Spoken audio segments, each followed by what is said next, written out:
And for more in-depth look at Myanmar's historic elections, I'm joined now by Murray Hiebert. He's the Deputy Director and a Senior Fellow at the Center for Strategic and International Studies. Welcome back to the broadcast. Great to have you. So right now, Murray, it looks like that these elections have been credible, and if we hear that is true, moving forward, this would be a giant leap into the unknown for Myanmar, and it would interrupt almost, what is it, 5 decades of military rule. What would you credit the vote to?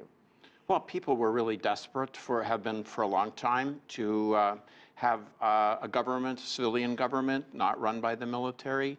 Ultimately, the elections happened today, but from going forward, we now have the parliamentarians, the lower and upper house are going to decide on who's the vice president, who they're going to nominate for vice president. There's going to be 3 nominations, and then they're going to vote on who's going to be president. This horse trading is going to go on between now and probably sometime in February or March.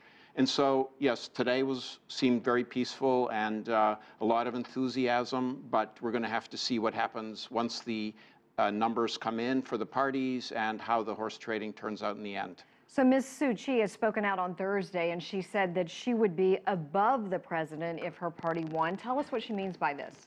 Well, she can't run for president because she's barred under the Constitution because she has 2 foreign sons with foreign passports. She means that if her party wins, that they will nominate a president. Hopefully, he or she will get elected. But because she's the head of the party, she will be very influential in how the person runs the country.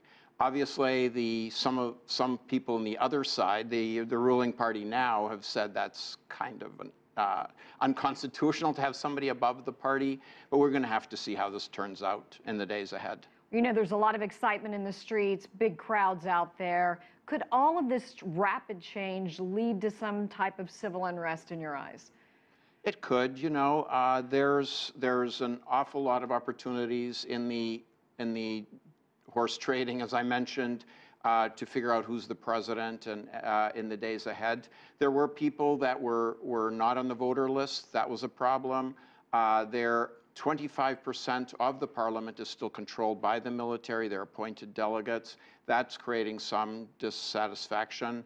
There's a group of nationalist Buddhist monks, Mabata they're called. They very much called on people to vote for the ruling party against the opposition NLD Aung San Suu Kyi's party.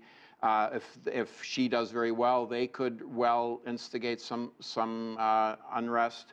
So we really, there's a lot of opportunities in the days ahead for things to go off the rails a little bit. Part of the NSD platform obviously includes a financial upheaval. When would the country see some real benefits in economic reforms? Well, I mean, economic reforms take a long time. The ruling party now did a lot of things, but it hasn't really totally taken off. The NLD has some of its own reforms that it's proposing. I think foreign investors are very much watching to see what's happening. They want to see if this election was stable. They want to see how this turns out, ultimately who the president is, what his or her cabinet is, and then decide if this is a good place to invest. And what about the relationship with China and its effect? Well, as you did in the lead-up, Aung San Suu Kyi, the opposition leader, has gone to China in the middle of this year. She met President Xi Jinping. They had a good meeting. I think any leader that's going to be elected recognizes that China is an important neighbor. They have a very important economic relationship.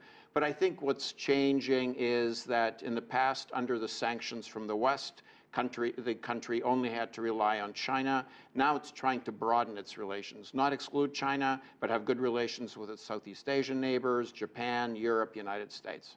Murray Hiebert with CSIS, thank you for coming in. We appreciate your time. Thank you very much.